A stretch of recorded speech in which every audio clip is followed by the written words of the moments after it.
കാസർഗോഡ് ജില്ലയിൽ മയക്കുമരുന്നിനെതിരെ പോലീസ് നടത്തുന്ന ഓപ്പറേഷൻ തൂഫാൻ ശക്തമാകുന്നു.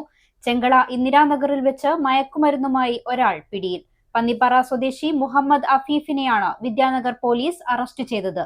ഇയാളിൽ നിന്നും 2 ഗ്രാം MDMA-യും സ്കൂട്ടറും പോലീസ് കസ്റ്റഡിയിലെടുത്തിട്ടുണ്ട്. ബജറ്റിനിണങ്ങിയ വിവാഹാഭരണങ്ങളുടെ വൈവിധ്യമാർന്ന കളക്ഷനുമായി റോഷി ജ്വല്ലറി.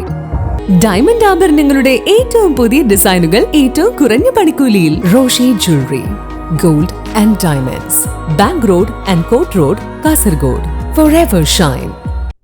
ലഹരി മാഫിയക്കെതിരെ കാസർഗോഡ് ജില്ലയിൽ പോലീസ് നടത്തുന്ന ഓപ്പറേഷൻ തൂഫാൻ പരിശോധനയ്ക്കിടെയാണ് ഇന്ദിരാനഗറിൽ മയക്കുമരുന്നുമായി യുവാവ് പിടിയിലായത്. വിദ്യാനഗർ സബ് ഇൻസ്പെക്ടർ അനൂപും സംഘവുമാണ് പ്രതിയെ അറസ്റ്റ് ചെയ്തത്. സംശയകരമായ സാഹചര്യത്തിൽ കണ്ടെത്തിയ പ്രതിയെ പോലീസ് തടഞ്ഞു നിർത്തി പരിശോധിച്ചപ്പോഴാണ് കൈവശം സൂക്ഷിച്ചിരുന്ന മാരക മയക്കുമരുന്നായ MDMA കണ്ടെടുത്തത്.